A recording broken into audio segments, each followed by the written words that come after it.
In today's video, I'm going to give you some behind the scenes insights to how the best Olympic swimmers train.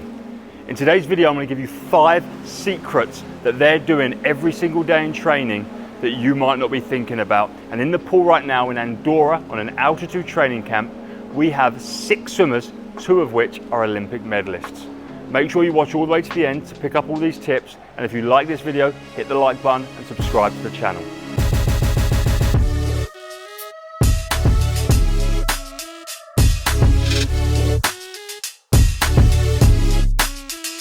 First talking point I want to talk about today is being specific at pace. Now, you could just do max swimming, but max swimming is very general, very broad.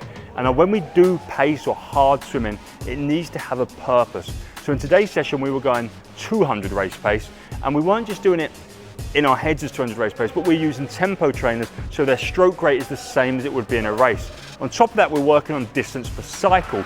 So we're also counting our strokes for every 50 we do, trying to match it with that specific 50 that it would be in the race. So for example, at one point in the set, we've done some 200s where the first and the third 50 was at 200 race pace, with the second and fourth 50 being easy. They had to match their stroke rate and stroke count on the first 50 as they would in a race, and the same again for the third 50 coming off the turn.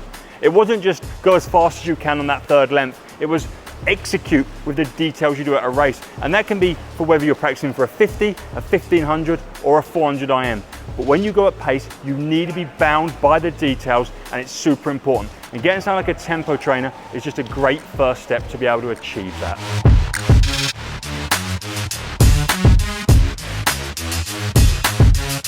My second point is a really simple one, and it's doing one of the most basic skills in swimming, one of the most essential skills in swimming really well, and that is the streamline. And we get to practice 1,000,000 streamlines every session, 1,000,000 push-offs every session, and yet I see so many young swimmers around the world push off with their hands side by side or a weak streamline, and it goes so far to squeeze and elongate your body out that little bit more, push off with a little bit more intention, or even if you're doing some streamline kicking on your back, being in a proper streamline position. It not only helps you keep your lats and your shoulders healthy, but it also will make such a huge difference when you come to race by reducing the drag on your body.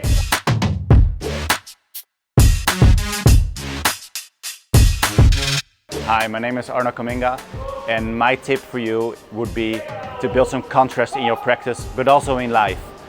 On is on, off is off. So when you swim fast, swim really fast, do it really good. But when you're allowed to swim slow, or when you're outside of the pool, turn it off and just relax. We train our dogs, right? They're fun.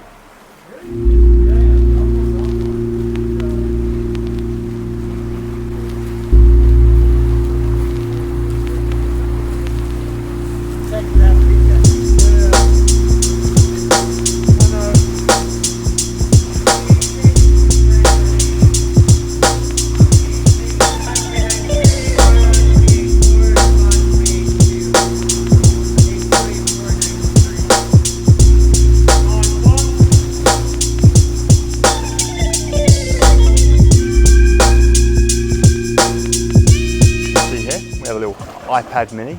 If we have a TV at the facility, we'll have it on a bigger TV so the athletes can see it a little easier. But the idea is that they can see the heart rate. So we can see Sol's is up at 185 now, Adam's at 143, everyone else's has been coming down quite nicely. But they generally, the swimmers will generally always wear the heart rate monitors, but it's always mandatory or essential when at altitude, because it's a little bit more important to see that the swimmers aren't going over the edge with the heart rate. So always have it visible at altitude, but they generally wear these heart rate trackers all through the year, because everything we do in swimming has to have a purpose. And sometimes, especially if you're doing aerobic work, the session should be bound by what your heart rate is. So 2 swimmers with exactly the same time could be doing the same session. They have the same 100 freestyle PB, and they go on the same 100 push times in training, but their heart rates would be completely different. And it's guesswork if you're not looking at the heart rate. The heart rate is super important to be able to see, both for the athletes and for the coaches, to make sure that the parameters of the set are being followed to the best way possible.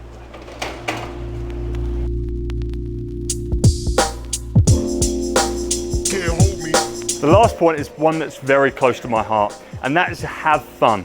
If you are not having fun with swimming, then you are missing a massive trick. Be it from you being a young age grouper to an elite swimmer, you need to enjoy what you're doing. Not only will that mean you get the most and maximize the sport, but also it means you can have longevity. If you're 13 or 14, you're a teenager and you're already not enjoying swimming, there's a long way to go before you make it. And that is a real issue. So you've got to make sure that you're finding things to enjoy every day. We do a lot of social kicking as recovery because it gives these swimmers a chance to chat. And this is at an elite level.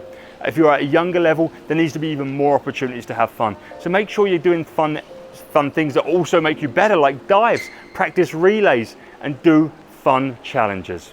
So we've just finished a great Tuesday morning race pace session at this beautiful 50-meter pool here in Andorra with some of the fastest swimmers in the world. And I hope you've learned something from it. I hope you've taken something from these tips, and you can take something to your next practice to make yourself that little bit better at swimming, and also have that little bit more longevity so that you can keep swimming into your late 20s or even into your 30s. Thanks for watching. I hope you enjoyed it. And if you did, make sure you hit the like button and subscribe.